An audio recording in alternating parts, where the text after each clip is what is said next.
Alors, le processus de Luanda s'inscrit dans une démarche bien précise, Patient Parfait d'Homme, une démarche diplomatique. Aujourd'hui, sur le terrain, on a plutôt l'impression que les acteurs semblent plus que jamais privilégier la solution militaire. Qu'est-ce qu'il faudrait mettre en avant aujourd'hui, Patient Parfait d'Homme? Écoutez, la question de cette confrontation qui oppose la République démocratique du Congo au Rwanda par Florent Moucheté, n'est-ce pas, des exagérations verbales au niveau de l'Est de la République démocratique du Congo, doit cesser parce qu'elle ne participe pas à trouver des voies de résolution à la fois politique et diplomatique de ce conflit qui n'a que trop duré et trop endeuillé des familles africaines inutilement. Il y a la République d'Angola à travers son dirigeant qui sont à la tête d'une médiation. Il fallait donner toutes les chances à cette médiation de pouvoir aboutir. Malheureusement, les deux principaux acteurs n'ont pas accordé leur violon. On a vu que le président Tshisekedi ne veut pas rencontrer les représentants du M23.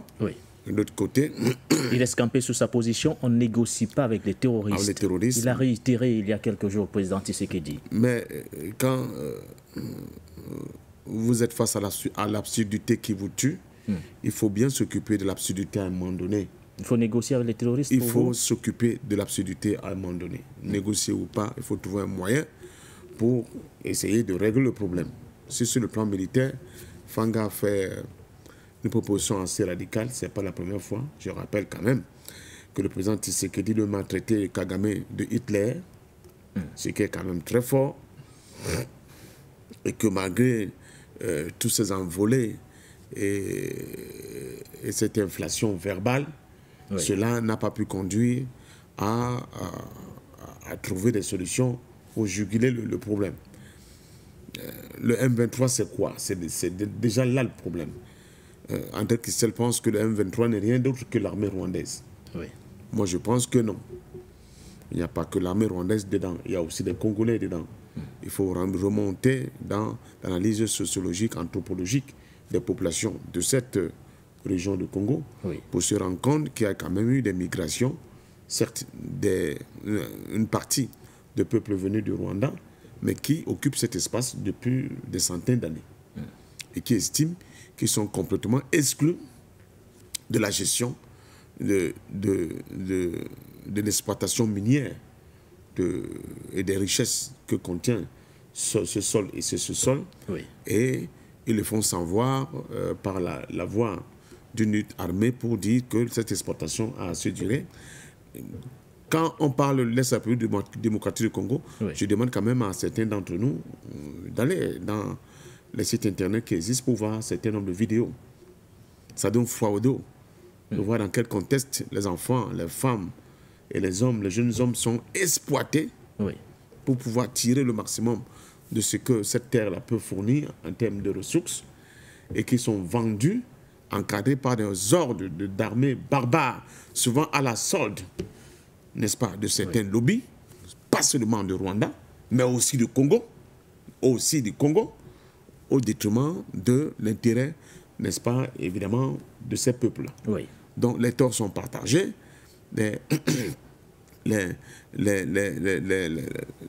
les avis et ce qui fonde la détermination de certains à prendre les armes pour faire cette guerre-là n'ont pas été élucidés.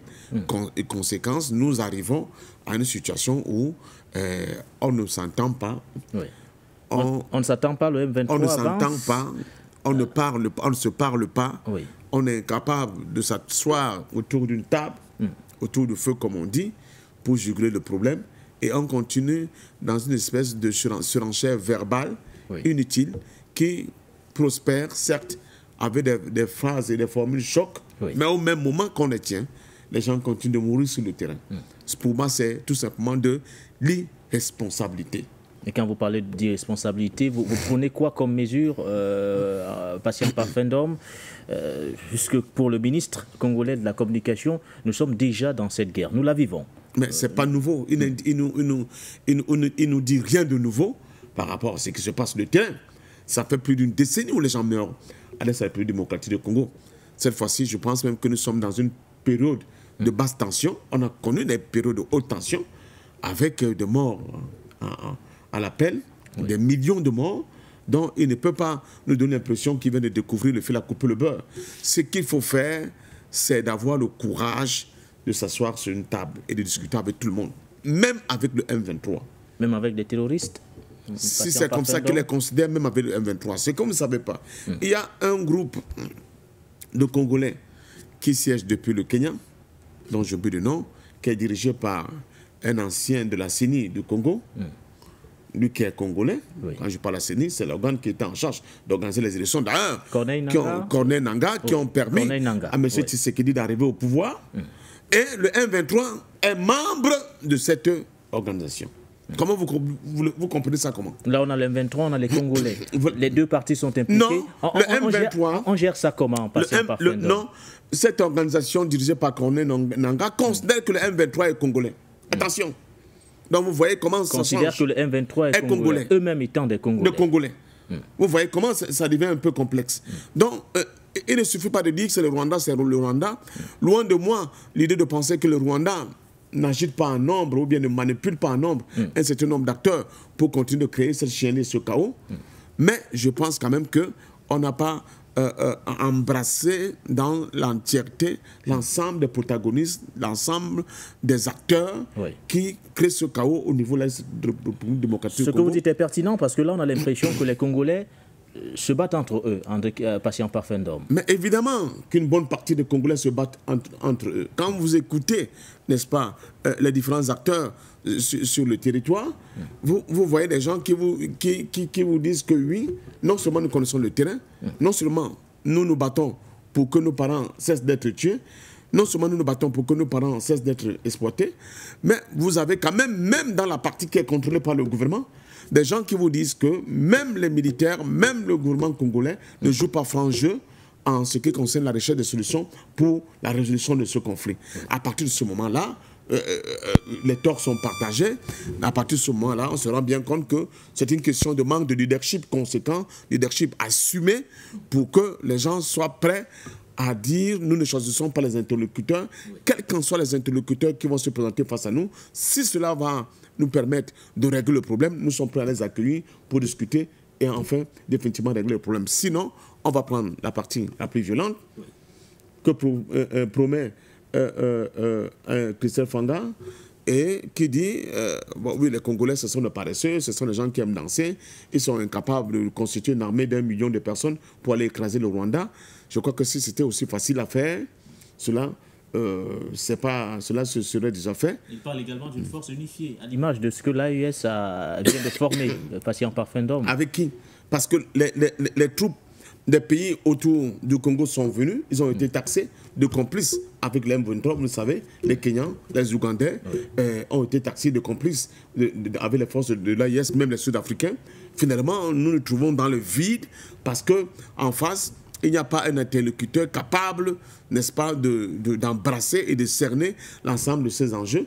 Vous savez, quand vous ne négociez pas forcément avec quelqu'un qui partage les mêmes avis que vous. C'est aussi ça le sens de la négociation.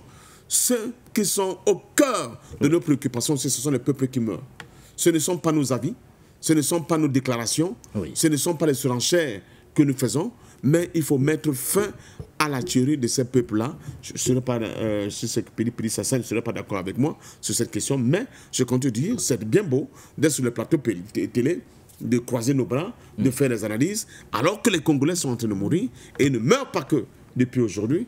Il y a un certain nombre de livres que j'ai qui décrivent cette guerre-là violente, que ce soit la part de notre ami Onana ou bien d'autres penseurs français. Bon, une fois de plus, je rappelle que quand je donne mon livre, il faut quand même qu'il revienne. Ouais, vous vous adressez à moi. Bah, moi, je ne sais pas si c'est à vous. Je le reconnais, Patient Parfait Ndom. Donc, il faut vraiment que cette question-là soit au cœur de nos préoccupations et que les gens arrêtent de considérer que c'est tout simplement de la parlotte inutile ou bien d'une manière de se donner un peu de la consistance, alors que les enfants meurent, les femmes meurent, les gens meurent au niveau de la République démocratique du Congo qui ne se développe pas.